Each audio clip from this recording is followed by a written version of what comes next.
నూతన సంవత్సరం కావడంతో రాజకీయ పార్టీ కార్యాలయాల్లో సందడి వాతావరణం నెలకొంది. తమ అభిమాన నాయకులకు న్యూ ఇయర్ శుభాకాంక్షలు తెలిపేందుకు కార్యకర్తలందరూ పెద్ద ఎత్తున కార్యాలయాలకు తరలి వస్తున్నారు. దీంతో రాజమండ్రిలోని మాజీ ఎంపీ భరత్రాం పార్టీ ఆఫీస్ కార్యకర్తలతో సందడిగా మారింది. రాబోయే రోజుల్లో నూతన ఉత్సాహంతో కూటమి ప్రభుత్వంపై పోరాటం చేస్తామంటోన్న మాజీ వైసీపీ ఎంపీ భరత్రాంతో మా ప్రతినిధి చిరంజీవి ఫేస్ టు ఫేస్. కావడంతో రాజకీయ పార్టీల ఆఫీసులన్నీ కూడా కార్యకర్తలతో అభిమానులతో ఒక్కసారిగా పండగ వాతావరణం అయితే నెలకొంది. తూర్పుగోదావరి జిల్లాలోనే ముందుగానే సంక్రాంతి పండగ వచ్చిందా అన్నట్టు పార్టీ ఆఫీసులన్నీ కూడా కలకల్లాడిపోతున్నాయి. ప్రస్తుతం మనం ఇక్కడ మాజీ ఎంపీ మార్గాని భరత్ గారు ఉన్నారు. ఆయన అడిగి మరింత సమాచారం తెలుసుకుందాం. సార్, ముందుగా హెచ్ఎం టీవీ తరపున మీకు నూతన సంవత్సర శుభాకాంక్షలు.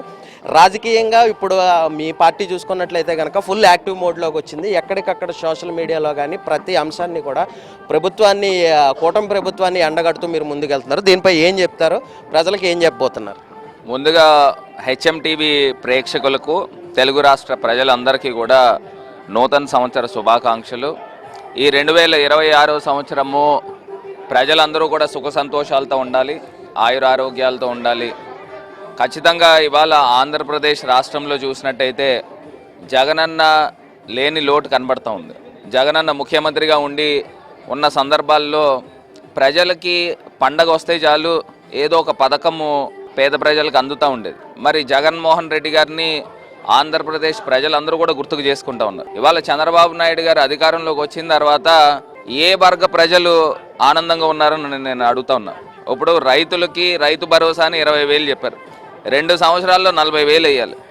ఒక 5,000 6,000 వేశారు. అంటే రైతన్నలు అందరూ పొట్టగొట్టినట్టే కదా. అదే రకంగా మహిళలందరికీ కూడా 18 సంవత్సరాలు దాటితే 1,500 రూపాయలు చెప్పిన నెల ఇస్తా అన్నారు. మళ్ళీ P6 అయిపోయిందని చెప్తా ఉన్నాడు. మరి ఈ రకమైన మోసపూరితమైన మాటలు చెప్పి చంద్రబాబు నాయుడు గారు అధికారంలోకి వచ్చారు. ఇంకా రాబోయే రోజుల్లో మేము ప్రతిపక్ష పోరాటం ఖచ్చితంగా చేస్తాం. నువ్వు ఏవైతే హామీలు ఇచ్చారో ఆ హామీలన్నీ కూడా నెరవేర్చేదాకా, ప్రజలకు అందించేదాకా మా పోరాటం ఉంటుంది.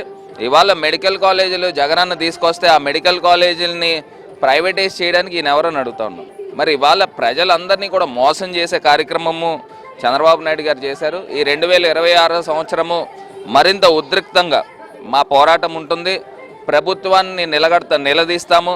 మీరు ఇచ్చిన హామీలన్నీ కూడా నెరవేర్చేదాకా మేము ఎట్టి పరిస్థితుల్లో వదిలేది లేదు కూడా తెలియపరుస్తాం. సార్, ఇప్పటికే సూపర్ 6 మేము అమలు చేస్తున్నాం, ప్రజలందరూ చాలా సంతోషంగా ఉన్నారు, వైసీపీ పార్టీయే కావాలని మా మీద ఆరోపణలు చేస్తుంది అంటారు. దానిపై మీరు ఏం చెప్పబోతున్నారు? నేను అడుగుతున్నానండి, ఇప్పుడు మిమ్మల్ని అడుగుతున్నా. జర్నలిస్టులే ఉన్నారు, వాళ్ళు జర్నలిస్ట్ పిల్లలకే అమ్మఒడి ఎవరికి పూర్తి స్థాయిగా రాలే, ఫీజు రియంబర్స్మెంట్ ఎవరికి వచ్చిందని అడుగుతా ఉన్నా. అప్పుడు జగనన్న విద్యా దీవెన, వసతి దీవెన అని 20,000 చెప్పిన వేసేవారు. ఇప్పుడు ఎక్కడ ఉందని అడుగుతా ఉన్నా. ఇప్పుడు పిల్లలు ఫీజులు కట్టాలని అంటే కాలేజీల్లోకి ఎవరు కూడా రియంబర్స్ చేయట్లా. వాళ్ళు అప్పులు చేసి ఇవాళ ఫీజులు కట్టుకునే పరిస్థితులు కనబడతా ఉన్నాయి. మరి ఇంత పొజిషన్స్లోకి తీసుకొచ్చింది చంద్రబాబు నాయుడు గారు కాదా అని అడుగుతా ఉన్నాం. ఇవాళ ప్రజలందరూ కూడా గమనిస్తూ ఉన్నారు. ఇప్పుడు మేమంటే రాజకీయ నాయకులము, రాజకీయ పార్టీలు ఉన్నాయి. ప్రజలు నేరుగా సంక్షేమ పథకాలు తీసుకున్న వాళ్ళు ఎంత బాధపడుతున్నారు?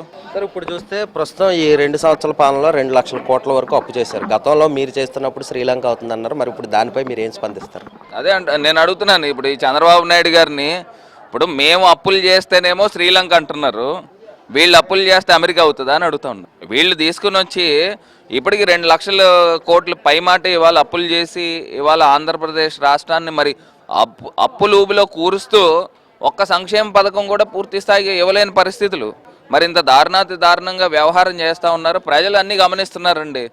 ఆ సమయం సందర్భం వచ్చినప్పుడు ఖచ్చితంగా ఈ ప్రభుత్వానికి గుణపాఠం చెప్తారు. ఫైనల్గా ఒకటి, రెడ్ బుక్ పాలన నడుస్తుంది. అంటే రెడ్ బుక్ పై ఇప్పటికే పేజీల్లో కొంతమంది పేర్లు ఉన్నాయంటో కూడా మీ కార్యకర్తలపైన వారిపైన కేసులు పెట్టడం జరిగింది. దానికి మీరు ఏ రకంగా సమాధానం చెప్పబోతున్నారు? నేను ఇవాళ ఒకటే అంశం చెప్తా ఉన్నా. ఇప్పుడు ఈ చంద్రబాబు నాయుడు గారి ప్రభుత్వము, వాళ్ళ సుపుత్రుడు నారా లోకేష్, వాళ్ళకి రాజ్యాంగం పైన ఏమాత్రమైన నమ్మకం ఉందా అని అడుగుతా ఉన్నా. రాజ్యాంగం పైన అసలు నమ్మకమే లేదు. అంబేద్కర్ గారు రచించిన కాన్స్టిట్యూషన్ బుక్ ఉంటుండగా వీళ్ళు తీసుకొచ్చి రెడ్ బుక్, ఆ రెడ్ బుక్ని నేను ఫాలో అవుతాను, ఆ రెడ్ బుక్లో 3 పేజీలు అయినాయి, ఇంకా చాలా పేజీలు ఉన్నాయి అని చెప్పడం దానికి ఏమిటి నిదర్శనం అని అడుగుతా ఉన్నా. అంటే ఇవాళ మీరు ప్రభుత్వంలో ఉండి ఇలా బెదిరింపులు చేయడము మీ యొక్క విధానమా అని అడుగుతా ఉన్నా. ఇవాళ ప్రజలు అన్నీ గమనిస్తున్నారనండి. ఇప్పుడు వీళ్ళు చేసిన తప్పిదాలని ఖచ్చితంగా దానికి 10 రెట్లు గుణపాఠం ప్రజలు చెప్తారు.